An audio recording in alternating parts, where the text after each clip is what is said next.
Fiscalía e acusación consideran probado que o chicle raptou, violou e asasinou a Diana Quer. Hoxe, nas súas conclusións, reafirmáronse a hora de pedir a prisión permanente revisable. La mata, desgraciadamente, porque él sabía perfectamente lo que sucedería si la dejaba con vida. Él lo sabía. Se estaba jugando 12 años, hasta 12 años de cárcel, porque había violado a Diana, porque Diana no solo no es que esté viva en Apobra, sino que está viva en Asados. Y allí la mata por eso, para que no descubran su fechoría.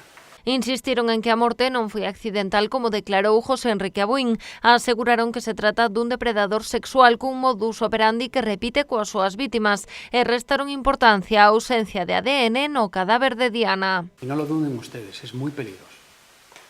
Mire, con Diana perfeccionó el método que utilizó con Vanessa. No lo duden ustedes.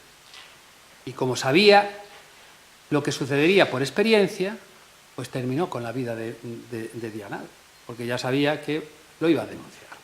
No padece ninguna enfermedad patológica, mental, que le impulse a cometer estos crímenes. La respuesta es simple, los comete por pura maldad. Todo ello nos da un perfil de depredador sexual, que primero acecha y que después persigue y acorrala a su víctima, preferentemente aquella que se aparta del grupo.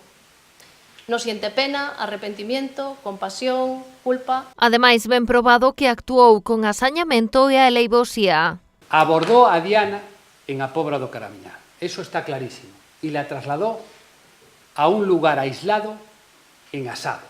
La tenía atemorizada totalmente, indefensa totalmente, la tenía incomunicada totalmente y sin posibilidad alguna de defenderse.